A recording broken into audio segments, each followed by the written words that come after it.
It's time for Done Being Single with your hosts, Trevor and Robbie Sharf. If you're dating the same type over and over again, making the same mistakes and not finding love, then you're not done being single. What you need is some tough love dating intervention, Trevor and Robbie style. Whether you're new to dating or have been dating forever, we've got you covered. Now, here are your hosts, Trevor and Robbie Sharf.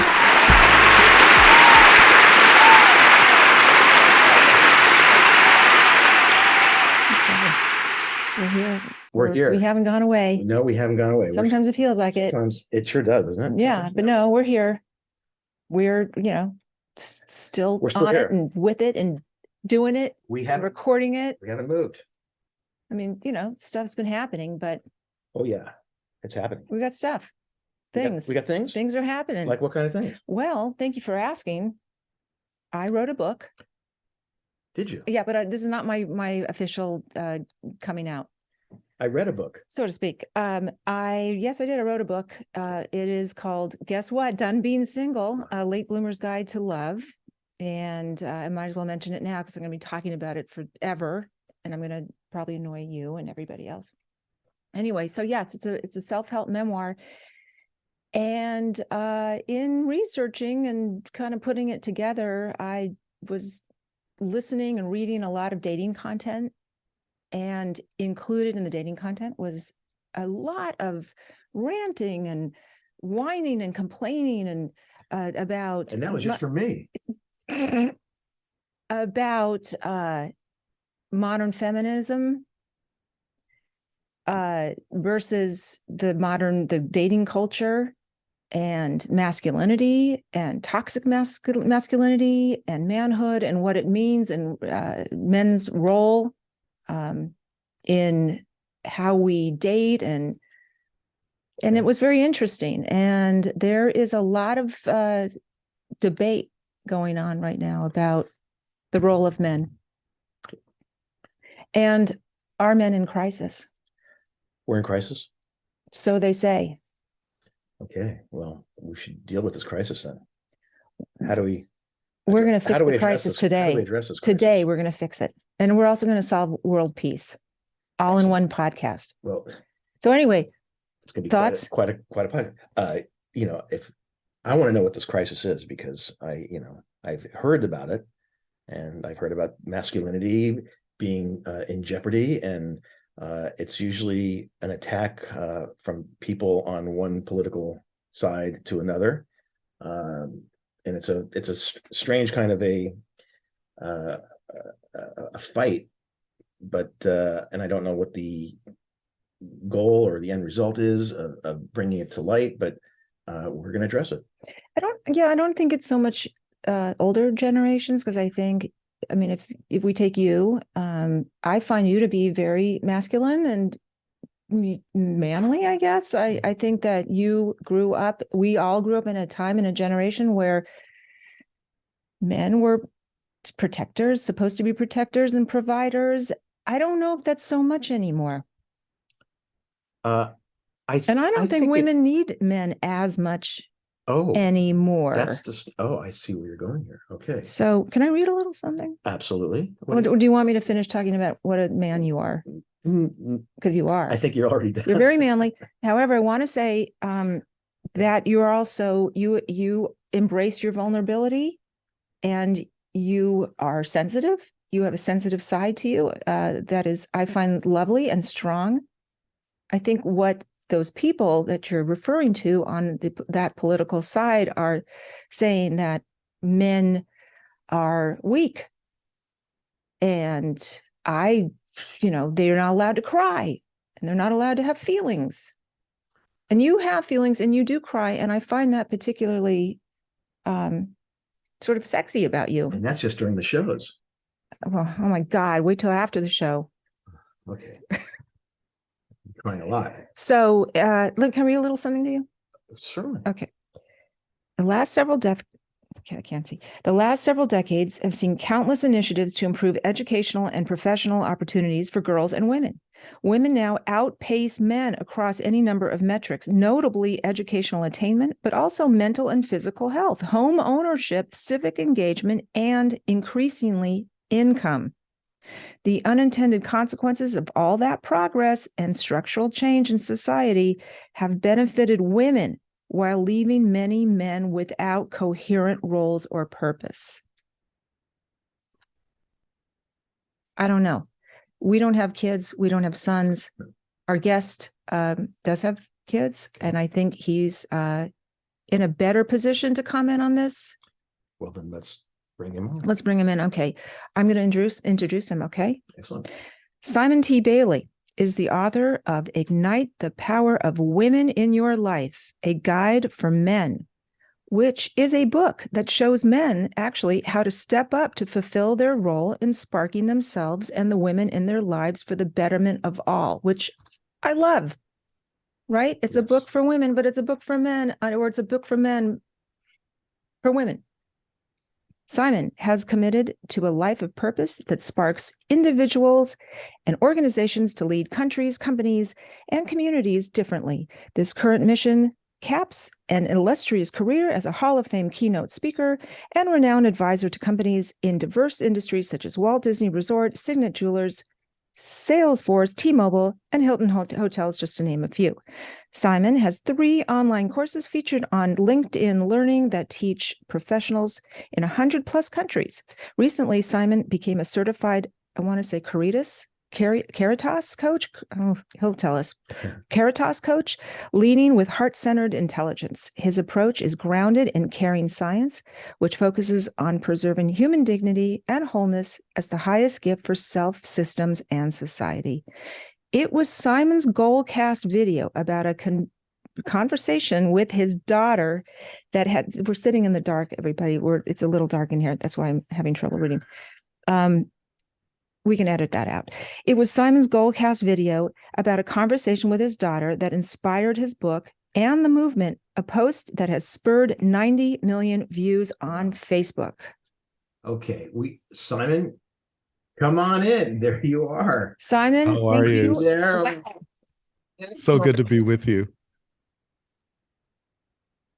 Thanks for joining us. All right. Great to have you. So I am looking forward to this conversation. And I think you are just the person to start it off. What did you think of what we were talking about? I know you wrote a book, you're all about this. Well, specifically, just today, I had breakfast with 2 guys. We've known each other for 20+ years.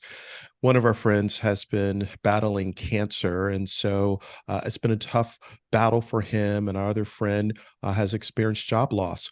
And just in a moment of 2 hours, we just unpacked where we were, judge-free zone. And one of the guys sent out a text afterward and said, you know what? I can show up at breakfast and be myself. I don't have to be anyone else. And what we really realized, all of us are in our 50s. We just needed that time to be around other men, not to bash our wives or marriages. We're all in good, healthy marriages now. We all have children. But to be able to just talk as men as to where we were and be sensitive and be vulnerable, and that doesn't make us less masculine. It makes us more in tune. So I could talk about this all day, but I'm right there with you. Yeah. Okay. So there's a lot of, like I said, conversation and debate about there's so many gains for women, right? But men are struggling. And is that good? I mean, it's good. It's great for women, but where is men's place in this, especially as it pertains to dating, because that's kind of our wheelhouse. Sure. I think, first of all, men have to come to a place of emotional honesty when it comes to dating, to put their cards out on the table, number one. And number two, in being emotionally honest, also understanding that there's a difference between authentic listening and selective hearing. When I got divorced and I started dating again, I had a lot of selective hearing. And it was probably one of my biggest issues that I had while dating, because it was all about me. But when you move to authentic listening, you move from me to we. Great. Good. You need to remind me of that, because We talk sometimes about I talk too much. what's passive and active listening too. There are those elements that we are sensitive to. And in a new work situation, there's nothing more important than listening.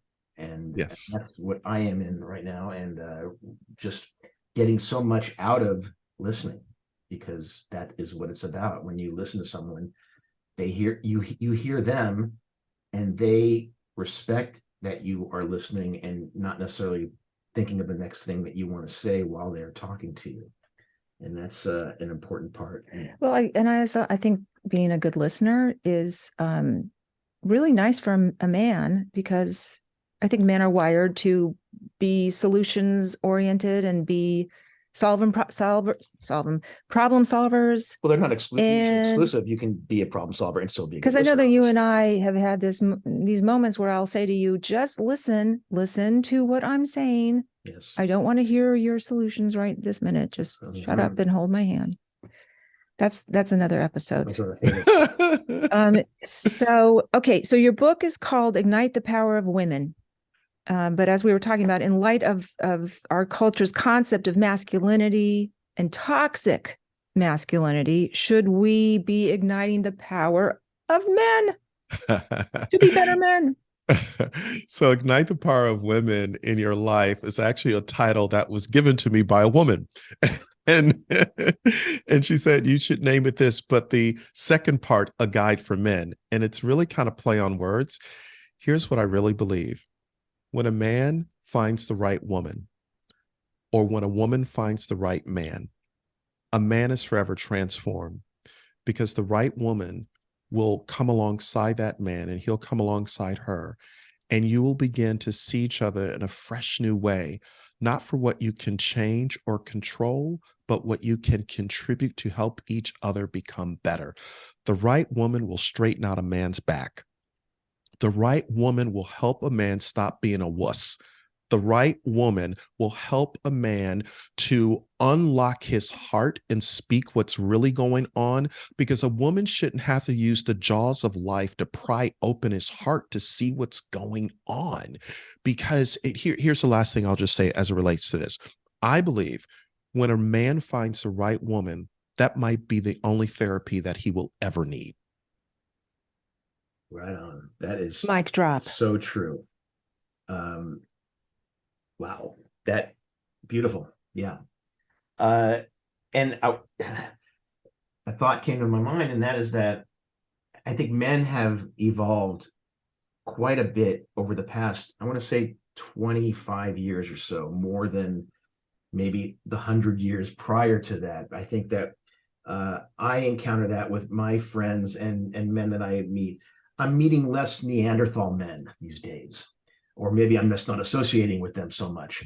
But I found that, many years ago, men were a little bit closed and not able to be open to certain things and suggestions and women's ideas. And now I find that that's not the case. And so I'm very happy to hear that. But you just put it in perspective. That was very important. But what if you were 30 years younger, dating in a culture that women have just as much power as you do? How does that, and money? They don't. And they don't really need men, and they can buy their own homes, and Yes. they can get along just fine. How does that change the way men, I don't know, what would that have changed the way you approach things? I don't think so, only because I was, brought up in a household where there was equality, even though my father was the breadwinner, but I never, felt superior to a woman or in any way. And even in my dating life, it was never like that at all. So if a woman is the breadwinner and doing all the things that she needs to do as an independent person, and I met up with her, I would have respected that. And, Okay. It never really happened, but it was, that I would have been completely open to it. And I think that the woman has to also understand that dynamic does change a bit if she becomes that stronger personality in that, or that breadwinner in that relationship. Okay, so you bring up a good point about being the breadwinner. Okay, Simon. So you talk to men, Bad expression. Probably. young men, I guess, too, as well. How does it feel for them not to be the breadwinner? How does that affect their psyches? We were talking about providers and protectors. What about breadwinners?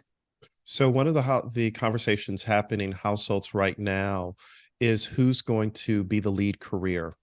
And many times it's the woman, and now he is the stay-at-home dad. He's the one that's going to the park, pushing the stroller, picking the kids up. And what some men have had to do is had to psychologically adjust themselves, not to feel less than, but then to feel more than, that guess what? I get to contribute to shaping how our children are raised. And I'm okay if she's at work bringing home the bacon. It's not a less than, more than. It's about we're good, and we have come together as a team to say we are comfortable with our decision. So I think we have to be mindful of what is society saying, what is the research saying, and sometimes men can feel like they're beat up, like, oh my goodness, you're not pulling your weight. What are you doing? And hold on, we've made a decision as to this is how we're going to live our life.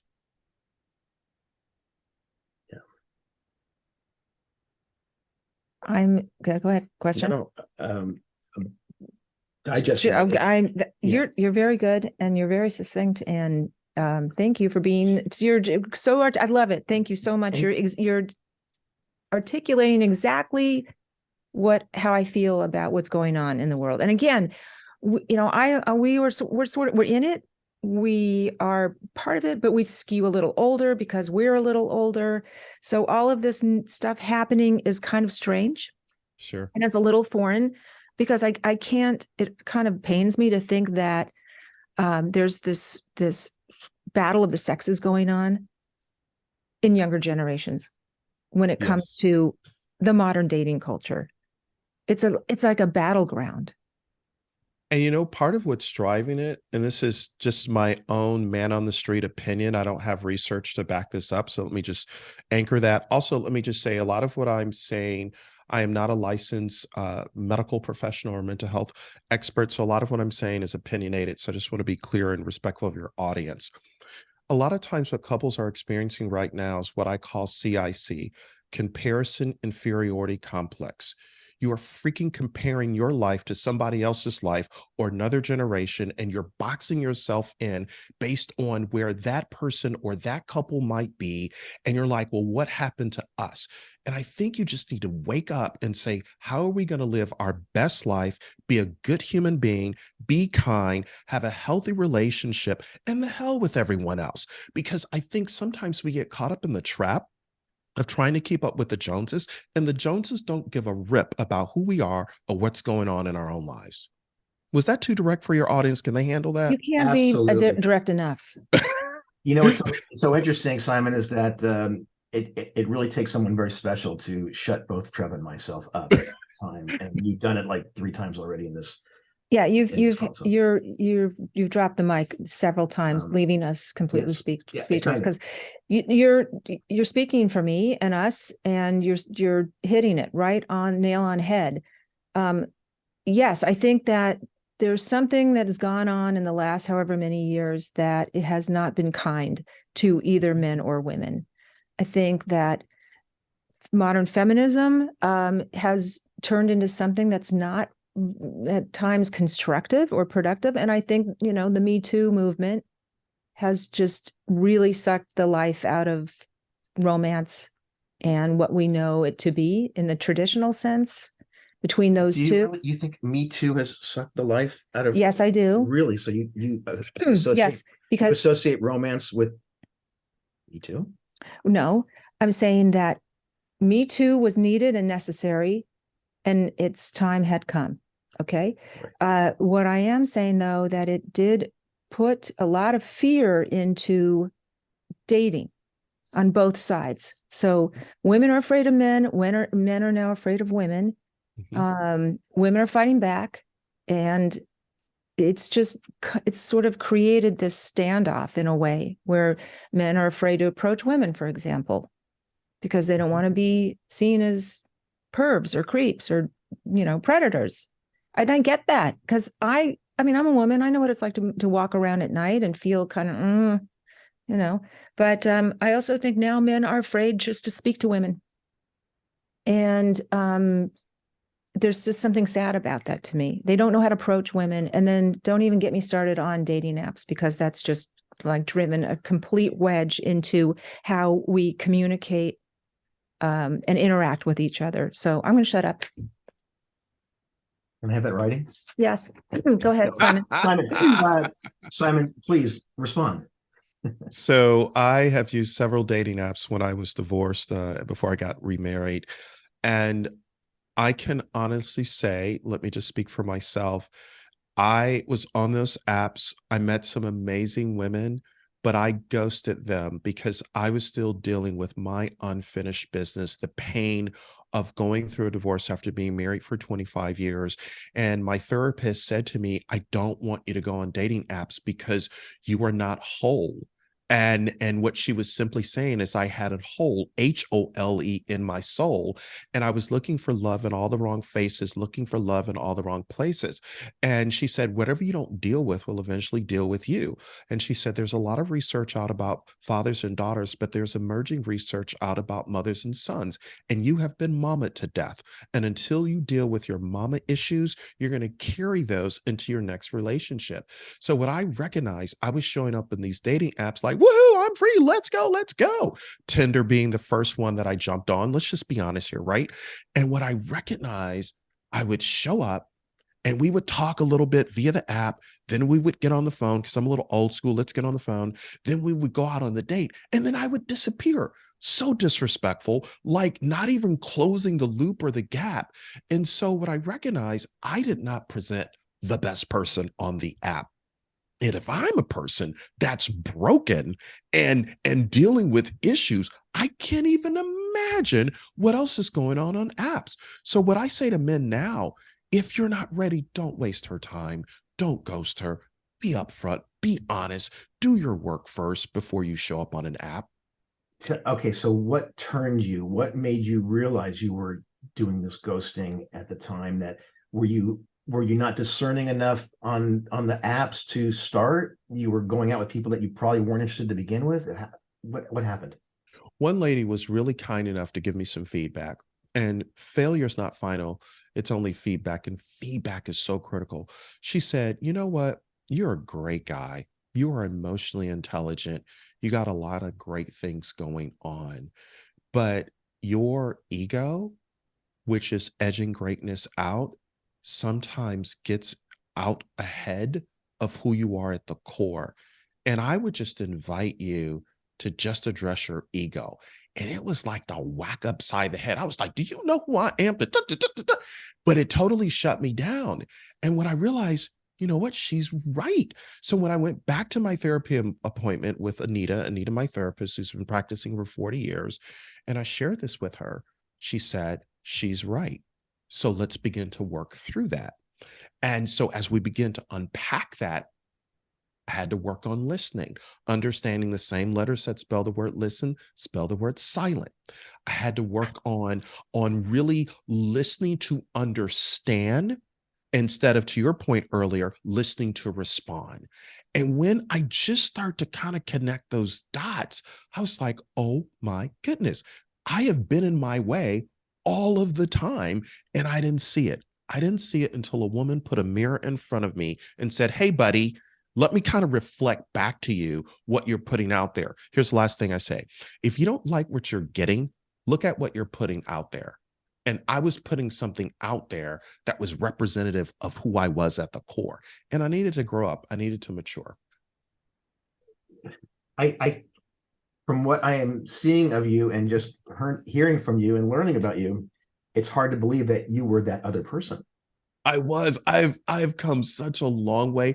And let me just be honest, I'm still growing and I'm still healing. I am flawed beyond belief and I am perfectly imperfect. But I want to be honest enough at freaking 54, like, get this, buddy, because I've got a 24-year-old son. I have daughters that are 20, 26, 28, and a grandchild that is 1. Halo, my baby girl. Great. And somehow I got to get this because I am modeling for them how a man is supposed to treat them, how a man is supposed to show up. And I'm modeling something for my son who's going to marry somebody one day. Like, hello, like, who is he going to learn how to show up in a marriage if his dad is jacked up? So I got to be honest. You mentioned your mama issues earlier. What about father issues? Yeah. So my dad, so I grew up in a two-parent household. My dad was a provider. My mom was a homemaker. So on my dad's deathbed, he said, whatever you do, take care of your mom. And for the first time, he had told me that he loved me. He had never told me he loved me. So everything that I was doing professionally was to get my father's adoration and affirmation that I was okay. So part of me was still wired for that validation that I didn't get from dad, even though he was in the home, just emotionally unavailable, right? And it wasn't until about almost the last year of his life where he just began to open up and tell me about what it was like coming over from Jamaica to the country 60 years ago as an immigrant, picking oranges in Mount Dora, Florida, marrying my mom. And so my mom and I had an arm's length relationship because something happened when I was 8 years of age and I had suppressed it. And until I went through the divorce and I'm sitting in therapy, Anita helped me kind of get in touch with that. And so when my mom and I reconnected, it was a time of forgiveness and healing for both of us, but also what my dad didn't do. So I couldn't beat them up. What I recognized, my mom is 83 now. My parents did the best they could with what they had. They didn't know. They didn't go to therapy. Look, Black folk do not go to therapists. Okay, let me just be frank with y'all. Black people do not see a therapist. We are not going to put our business out there. Everything stays in the house. So it was this suppression that all of a sudden you grow up, you're exposed to a few things. You're like, you know what? I need to go talk to somebody. And what I recognize, it's now been a healing for me and our family, the men in my life, my brothers. We are all like, dude, I love you. I love you. And it might be via text, but that's huge. All because our father, just before he passed away, showed a little chink in the armor and became vulnerable as if it's okay. Was he the same way to your siblings? As he was Yeah. Yes, he was. Same type of experience. It was equal. Okay. Great provider. Take care of your household. Pull yourself up by the bootstraps. The world doesn't owe you anything. The best hand that will feed you is at the end of your wrist. That's the way we were raised as men. But the emotional piece, took us a minute to get there, you know? Mm-hmm. Incredible transformation for you as a man, just to be brought up in that household and acknowledge it and know that you needed to change, and you did. And you know, it's a great journey, great process. I'm curious. First of all, thank you so much. That was a beautiful story and admission. Thank you. If a man isn't as evolved and enlightened as you are, and in touch emotionally as you are, what is that aha moment for him to open his eyes and say, I gotta change shit up here. This is not working. You said something earlier about what your therapist said, and I did not write it down. It's something along the lines of you get what you give. What did she say? Whatever you don't deal with will eventually deal with you. And there was something else about... Yes, if you don't like what you're getting, look at what you're putting out there. Thank you. So if there's a man listening to us right now and you want to know like where to start, the first thing I would just start with is, how are you doing? Just how do you think you're doing, right? Then what is the closest relationship you have in your life? Can you go and ask that person to give you some feedback on how you're showing up? And what that person will provide is that information that you don't know. You know how the old saying is, you can't see the picture when you're in the frame. So when you ask for this feedback from somebody who knows you, it allows you to step back and say, okay, Is this judgment? Is it toxic? Or is this an invitation to grow and to become a better human being? Well, okay, I have a question. How do you address someone who doesn't think they're putting out something bad, but they are in a little bit of a loopy rut that it keeps repeating itself? They're not really progressing. They're not, the relationships are kind of stagnant. There's many of them maybe, and they keep repeating patterns, but they don't feel like they're doing anything wrong. How do you address that? So once again, I'm not a licensed therapist, so let me just be clear. So here's my recommendation, man on the street. Do an autopsy of your relationships. What happened? You were at the scene of the accident. Do the autopsy.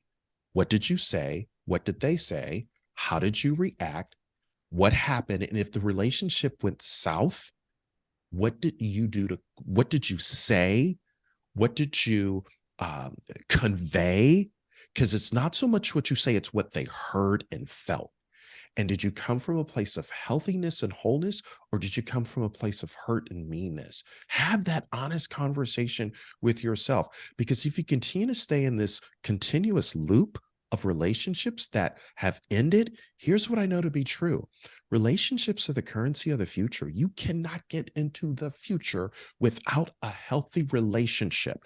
Because when you understand relationships, I relate to the cargo in your ship. Wherever you are going on the ocean of life, you carry me with you emotionally, mentally. So if somehow I got thrown off the side of the ship in a relationship, it's because I stopped relating to you because it was about me.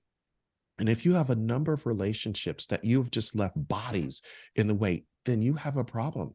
If you are feeling lonely, like, why does everybody leave me? Hello, you were at the scene of the accident. Do the autopsy. It doesn't take a psychologist to unpack this. You're smart, do the work, and then go back and say, okay, what would I do differently? And here's the last thing I'll say. You don't need a quantity of relationships. You just need one quality relationship that is honest with you, that will not blow smoke up your leg because of something that you can do for them. Okay. You don't need relationships that are on the hook for a check or can you introduce me? No. Because those are relationships that will suck you dry. You need relationships that are going to tell you the God's honest truth. And when you get done, you're like, wow, that was a very humbling conversation, but you become better because you don't get better when everything is wonderful. You get better when stuff is tough, when stuff doesn't feel right. That's where the real work is. And if you're not willing to do that work, you're not ready to be in a relationship with a woman, because a woman has 25,000 words. Men have 10,000 words. So that means, guys, you got to listen twice as much as you talk to really get what she means. That means you're going to have to suppress whatever you're thinking about and feeling to understand, how do I become better as she is helping me think differently? And that is the give and take in a relationship that makes you a better human being. Sorry to go on a rant, but y'all caught me on a good hair day. Can I drop this mic? Can I No, take it out of its holder? Because that was beautiful. And okay, yeah. Applause. Yeah, it's There we go. all right. All right. Well said. All right. So that's the fourth drop. You need a podcast. You need to come back every week with us. It's great. Or we should all do one together. Just join the show. Be a permanent guest. Oh my. Yeah. Well, we have many friends that would really benefit from this. This is a good episode for many of our friends to watch.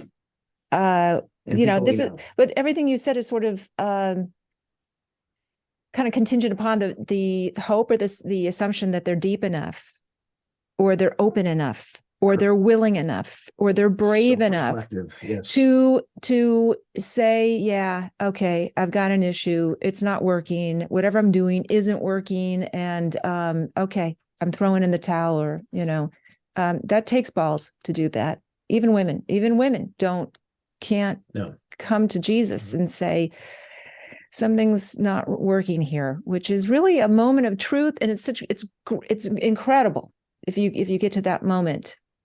I was on someone else's podcast, and I was in the comment. I was looking at the YouTube comment sections of the comment section of the show. So I was just interested. First of all, I like to engage with viewers, period, even if they're not ours. And we were talking about pain and suffering and struggle, and how that just makes you better. As you were saying, it gives you tools and skills, and it makes you better, and it advances you toward your goal. And a lot of people avoid it. A lot of people don't want the pain. They don't want the truth. They don't want to hear it. They don't want to face it. And there was a comment that said, the woman said, I know that all these things give you character. The pain, the grief, the disappointment, frustration gives you character. But at what point, how much is like, if you've had enough character? Like, I've had enough character. And I wrote into the comment section, I said, bingo, you got it. You just said it. You have enough character now. Now you know what you need to do, because you've like bottomed out, or you've had enough, or you're sick and tired of being sick, whatever you want to say, however you want to call it. But to me, that was like, yes, it's character building, but at some point you've had enough character and you're ready to make the changes. I don't think some of our friends are I think I know who you're talking about, and he's not there yet. There's she's too. She's and he's, yes. She's and he's. Wow. But you know what? And I speak from experience. I can't speak for you, but I was that person. I went through, I got married late, and probably for many reasons, but some of it was just, I didn't know me. And I wish I had someone like you, Simon, to mirror back to me and to give me that feedback. Nobody did. Not that I asked. Simon, did you ever think about apologizing to any of the women you ghosted? I actually did. I apologized to a few of them. One, I think she was so hurt, she walked away and she didn't want to hear it. But can I tell you, it was liberating for me because I got it off my chest. The other woman said to me, I'm so glad that you are self-aware of what you did and that you won't repeat history. And I said, thank you, because one of the other revelations that I came across was that I was a runner. I was a runner. Even if I got into a few dates of the relationship and there was maybe a spark or something, I would kind of like run, wouldn't take the call, wouldn't return the text, or delayed returning the text, all of the gamification that goes on in dating, right? And I said, whoa, but what I recognized is I had to continue to get up, put one foot in front of the other and say, what did I learn? And how will I do better? And something that you said a moment ago, what about those who perhaps are not ready? I think if they're listening to your podcast, Done Being Single, they're open, they're ready. And this could be just the door prying open to say, okay, let's listen and let's get busy. Let's go after this. So knowing what you know now, how would you close those loops on those Tinder dates that you formerly ghosted, but now you realize the right thing to do is what? I would, number one, go back and say, first of all, I am so glad that you as a kind human being even gave me a moment's notice when we swiped and there was a connection. I, unfortunately, was not in a healthy place, and I did you wrong. And I ask for you to forgive me. That's it. That's it. Don't have to give a dissertation. Here's bada bang, bada boom. Got it. Okay. That's all a woman wants to know. Close the circle. Right. Just close the circle. That's it. Yeah. Thank you. Thank you on behalf of all men for doing what you did. Cause I think that's the worst part of the dating process, online or off, is just, honesty and dignity and saving someone face. And you healed yourself. Yeah, that was good. Totally. There's research out of Emory University that says when you help someone else, the reward centers in our brain begin to light up almost as if we have been on the receiving end of what we have just done for another human being. And they call it the helper's high. And I am committed, now that I have this understanding, that giving helpful feedback as to closing a loop in a relationship is so healthy, because you become a better person. It's kindness in action. And I think that's what a lot of women are looking for, because we guys sometimes just kind of leave them hanging and we move on, and there's emotional collateral fallout. Like, what the heck happened? And unfortunately, the way women are wired, women, you will build a story in your head about what happened, and you go through everything, every sentence, every conversation, everything that you emotionally sense that was unsaid. And unless a man comes back to say, here's what really has happened, it's not fair. So guys, just close the loop and let her off the hook so that she can continue to be who she's meant to be. I would say the same thing for women too. Great advice. There's something Great advice for women. There's very similar emotional, like a connective tissue between what you're saying and forgiveness also. In that when you forgive, you're letting that hate or this other thing that you had in you dissipate, and you are clear because of it. And we've experienced that too. Yeah. And so it's a very similar kind of a cathartic thing. So we're going to wrap up soon. We are. And I know you talk a lot about your turning point, that the moment you turned a corner, or that the light went off about your goal cast